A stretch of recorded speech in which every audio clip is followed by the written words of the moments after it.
Tonight, Jamaica recorded 79 new COVID-19 cases yesterday and 14 deaths, bringing the country's infection total to 49,356 and the total number of deaths to 1,011.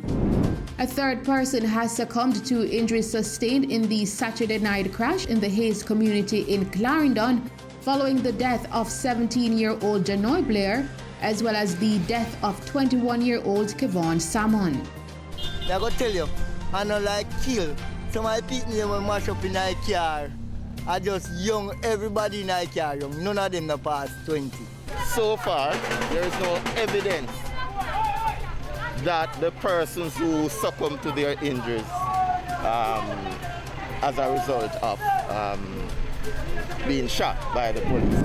A 16-year-old girl has died as a result of injuries she sustained in the Kingston West area last night.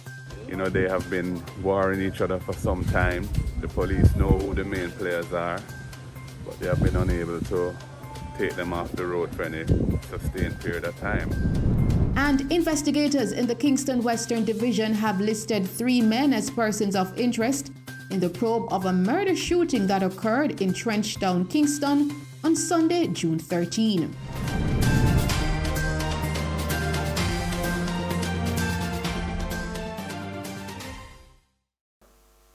Good evening. Jamaica recorded 79 new COVID-19 cases yesterday and 14 deaths, bringing the country's infection total to 49,356 and the total number of deaths to 1,011. According to reports from the Ministry of Health and Wellness, the new cases consist of 42 females and 37 males between the ages of 89 days and 79 years old. St. Anne had 16 cases, followed by St. Catherine, which recorded 13 cases. Kingston and St. Andrew had 10, St. Thomas 9, St. James recorded 8 cases, Westmoreland had 7, Manchester recorded 5 cases, Hanover and St. Elizabeth had 3 cases each, St. Mary had 2 cases, while Trelawney, Portland and Clarendon recorded 1 case each. The deaths were reportedly from St. Anne with 2 males, 1 male from Kingston and St. Andrew, and 11 persons from Manchester with 5 males and 6 females. There are 20,237 active cases after 190 patients recovered from the virus, resulting in a total recovery of 27,732. However, 128 are still hospitalized, with 13 in critical condition and 24 moderately ill. A third person has succumbed to injuries sustained in the Saturday night crash in the Hayes community in Clarendon following the death of 17-year-old Janoy Blair and 21-year-old Kevon Salmon. We have more on this story with Colleen May. There was turmoil in the Hayes community of Clarendon on Sunday as residents protested the deaths of 2 young men from the community. The deceased have been identified as 17-year-old Janoy Blair and 21-year-old Kevon Salmon. Police report that Blair and Salmon died after a car they were traveling in Saturday night crashed into a light post. Another 7 persons who were in the Nissan AD wagon were injured and were rushed to hospital. Some of the persons were treated and released while others have been admitted. However, residents insisted that the police caused both Blair and Salmon's deaths. They lit fires along the Hayes Main Road to demand justice. You see them youth where them deal with them with their brother. Innocent youth them. Me I can tell you see them want knife in the car. If them youth they come round you and hear and people in an argument and turn up and a laugh and a video and then keep it for them fun thing and a show other people. Them youth they are just reality youth. None of them youth they not reach 31 or 21 or just pay baby then killing a brother. I go tell you, I don't like kill. So my people will mash up in my car. I just young, everybody in my car young. None of them are past 20. We're not a bad community. What I'm seeing right now, our belly pain cause we've been here today at this present moment. The youth them is all innocent soldier, innocent youth. It's innocent youth. None of them has no gunman. Never see them do nothing. Superintendent Christopher Phillips, head of operations for the Clarendon Police Division, admitted that the police attempted to stop the car with the young men aboard minutes after 8 p.m. on Saturday evening. However, he said the car eluded the lawmen. I have reviewed the incident with my crime officer and other persons, investigators who came on the scene and the persons who were involved. From the initial account, what we got is that a team was in location in the Hayes area. The police team came to purchase food items. You know, it's the curfew time, so they wanted to have some food for after the curfew. On their way back, they observed a vehicle driving in a particular manner, committing several breaches of the Road Traffic Act. The police basically, you know, tried to signal the vehicle to stop. Now this unit is a marked police unit, but the unit does not have the blue light affixed at the top of it. So the team decided to wait until they were in an area that it was properly lit. So the Moneymus, in the vicinity of the Moneymus housing scheme, they drove up beside the unit and signaled the driver to stop the unit. The driver, recognizing that it was a police unit, put on its four-way and sped off. All right, so much so causing, you know, danger to other motorists on the road and so on. The operations head of the Clarendon Police Division, who had to face the angry residents Sunday morning, explained what may have happened on the scene of the crash when the police were engaged in a shootout. The police reported that they saw persons on the ground. That's what they gave me. So they went to assist the persons on the ground. In doing so, persons close to the crash unit fired at the police team that came on location. They returned fire thereafter. As to whether or not those persons were in the vehicle, we are not in a position to say if they were traveling in the vehicle or if these were culprits who came to help themselves on location. So far, there is no evidence that the persons who succumbed to their injuries as a result of being shot by the police. There's no evidence of that. The Hayes Main Road had to be cleared several times on Sunday by police and military personnel after residents mounted roadblocks in different areas that were not manned by the security teams. Fire units from the Maypen Fire Department responded to the fires. The deaths are being probed by the Independent Commission of Investigations, INDICOM. We observe INDICOM investigators on the scene. Meanwhile, a third person has succumbed to injuries sustained in the Saturday night crash. He has been identified as 17-year-old Dante Johnson, a fifth-form student of Vere Technical High School in the parish. He reportedly died last night at the Kingston Public Hospital. We will bring you more on this story in subsequent newscast. Reporting for Mello TV News, I'm Colleen May. Thanks, Colleen. Police have released the identity of a man who was allegedly fatally shot during a confrontation in Kingsland on Saturday. He is 59-year-old Denzel Baker of Carisbrook in St. Elizabeth.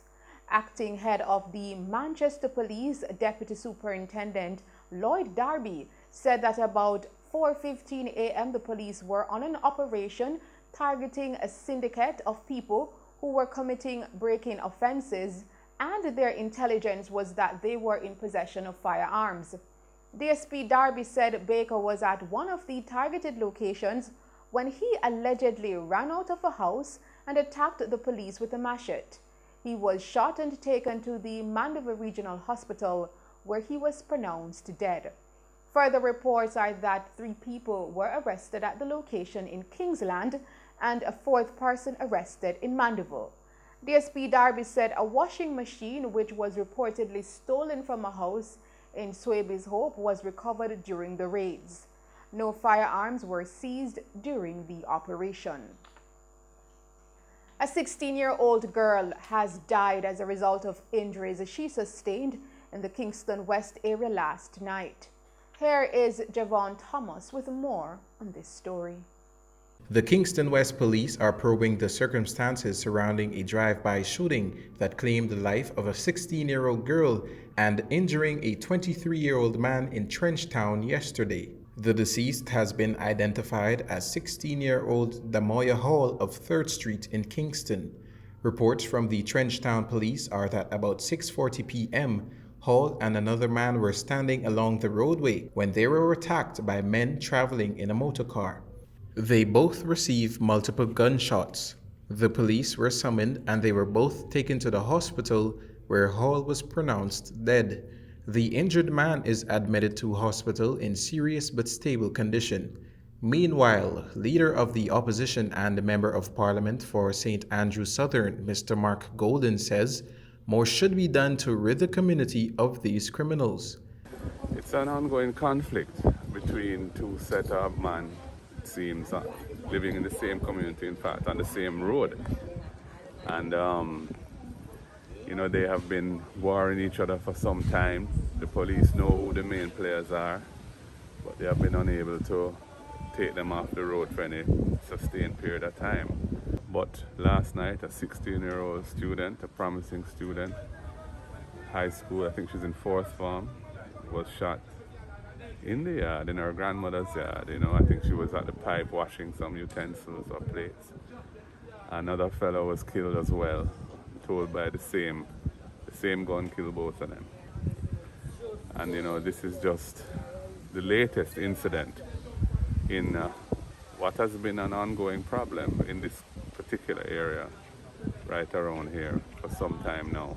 And despite the posting of police at the end of the road and some barriers and what have you, there's no real effective policing taking place because the protagonists, the main players, are still at large in the community. And until that is resolved, I don't see how the community can normalize. Mr. Golden also explained what he believes could bring a calm to the situation. I think they have to have a strong presence on the ground. It can't just be that they're stationed at one point and don't patrol. There must be a strong presence of police on the ground and, well, security generally, police and soldiers. And the persons who they know are the violence producers, they need to find a way of getting those persons off the street. That's what policing is about. They get information and they must do what they have to do to get those people off the street. Well, that is something, I understand that can be problematic, but they must do what they have to do to get a statement from somebody, And the laws are there that would allow persons to be charged for a range of offenses, but they do need evidence, and they must be in a position to, that's why we have a witness protection program, if necessary, to protect witnesses and so on. But this can't continue because the whole community is in mourning now and it's a terrible situation. I'm Javon Thomas reporting for Mello TV News. Thanks, Javon. In other news, investigators in the Kingston Western Division have listed 3 men as persons of interest in the probe of a murder shooting that occurred in Trenchtown, Kingston on Sunday, June 13. They are Kimo Roach, Kimo Tingo, otherwise called Not Nice, and a man known only as CJ. Roach, Tingo, and CJ were therefore asked to report to the Denham Town Police Station by 6 p.m. earlier this evening. In addition, anyone who can help the police to locate or contact any of the individuals listed is asked to contact the Denham Town Police at 876-948-6443, the police 119 emergency number, or the nearest police station. Detectives have charged 42-year-old Corey Jackson, welder of Roden Crescent in Kingston 10, with assault and illegal possession of firearm on Tuesday, June 8, stemming from a 2019 incident. Jackson was charged with assault at common law, illegal possession of firearm, and assault occasioning bodily harm. Reports are that on February 10, 2019, Jackson, along with other men armed with a firearm, entered the house of a man, pointed a firearm at him, and then used their fist to inflict injuries to his face and head. The men then made good their escape on foot in the area. Last Tuesday, June 8, the accused was pointed out to the police by the complainant and subsequently arrested. The accused was charged following a question and answer interview. One Glock pistol along with 26 rounds of ammunition was seized during targeted raids in Baynon Gully, Constant Spring on Sunday, June 13. One man was arrested in connection with the seizure. Reports from the Constant Spring Police are that between the hours of 10 p.m. and 11 p.m., police searched approximately 9 premises in the communities. The firearm and the rounds of ammunition were seized in the area occupied by the suspect. His name is being withheld pending further investigation. And those are some of the stories making news. We will return with other stories, with former Minister of National Security, Senator Peter Bunting, asserting what he believes is the main reason for the lack of success in the Criminal Justice Suppression of Criminal Organizations Act, as well as news that repair works have begun on the road through the Bogwa Gorge in St. Catherine and slated to last for 6 weeks. But first, let's take a break and then join Christopher Scott with sports.